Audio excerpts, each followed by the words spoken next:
আসসালামু আলাইকুম। মানুষ কেন দিনের দিন অমানুষ হয়ে যাচ্ছে?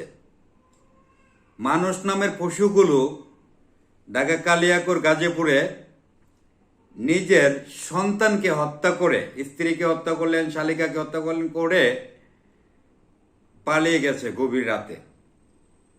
এই ঘাতককে কেউ চিনে থাকলে, বিভিন্ন নিউজে আস্তে আস্তে চিনে থাকলে 999-এ ফোন দিয়ে তাকে দৌড়িয়ে দিন।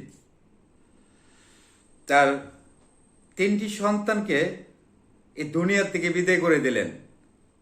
এই দুনিয়া থেকে বিদায় করে তার শালাকে ডেকে এনে বলেছে চাকরি দিবে, শালাকে বিদায় করে দিলেন, স্ত্রীকে বিদায় করে, মোট 5 জন মানুষকে বিদায় করে তার বড় শালার কাছে ফোন দিয়ে বলে আমাকে আর পাবি না। এটা বিভিন্ন কল রেকর্ডে বিভিন্ন জায়গায় উঠে এসেছে। এই যে মানুষ নামের মানুষগুলো এই পৃথিবীর মধ্যে মানুষে একটি সন্তানের জন্য, একটি যাদের সন্তান হয় না তারা সন্তানের জন্য পৃথিবীর এই দুনিয়ার মধ্যে যত ডাক্তার আছে, যত কবিরাজ আছে, এভাবে বিভিন্ন জায়গায় যেতে থাকে। যাদের সন্তান নেই তারা বুঝতে পারে সন্তানের দরদরা। এই মানুষ নামের মানুষগুলো প্রায় সময় আমরা বিভিন্ন ক্ষেত্রে দেখতে পাই। এই মানুষ নামের এই পশুগুলো নিজের সন্তানকে দুনিয়া থেকে বিদায় করে দেন।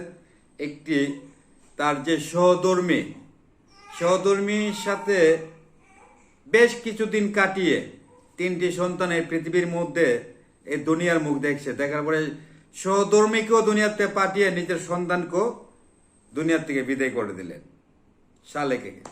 আমরা এই ধরনের অমানুষদেরকে ধরিয়ে দেওয়ার জন্য সকল দেশবাসী ভিডিওটা শেয়ার করে সহযোগিতা করবেন। এই অমানুষের ছবিগুলো দিয়ে দিব এবং 999-এর নাম্বার দিয়ে দিচ্ছে বিভিন্ন নেট দুনিয়ার মধ্যে।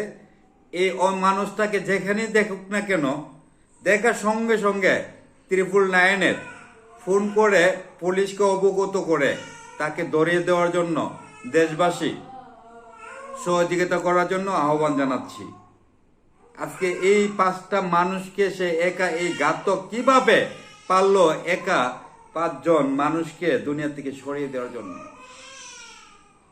আমরা চাই এই ধরনের ঘাতক যারা আছে আইনের আওতায় এনে বাংলাদেশ সরকার মহোদয় অতি তাড়াতাড়ি তাকে 24 ঘন্টার ভিতরে মৃত্যুদণ্ড করার জন্য আহ্বান জানাচ্ছি। যেন এই ঘাতকদেরকে এরকম শাস্তি দেওয়া হোক যেন আর যেন একটি মানুষকে এইভাবে 5টা মানুষকে দুনিয়া থেকে সরিয়েছে যেন এই ঘাতকের বিচার দেখে যেন কোনো মানুষগুলো যেন এরকম সাহস অথবা এরকম পদক্ষেপ না নিতে পারে। আমি সরকারকে আহ্বান জানাবো যার যার অবস্থান থেকে ভিডিওটা শেয়ার করে অন্যকে দেখার সুযোগ করে দিন এবং ঘাতককে ধরিয়ে দিন। সবাই ভালো থাকবেন। আমি কাজী মুখলেস বিদায় নিলাম। আসসালামু আলাইকুম।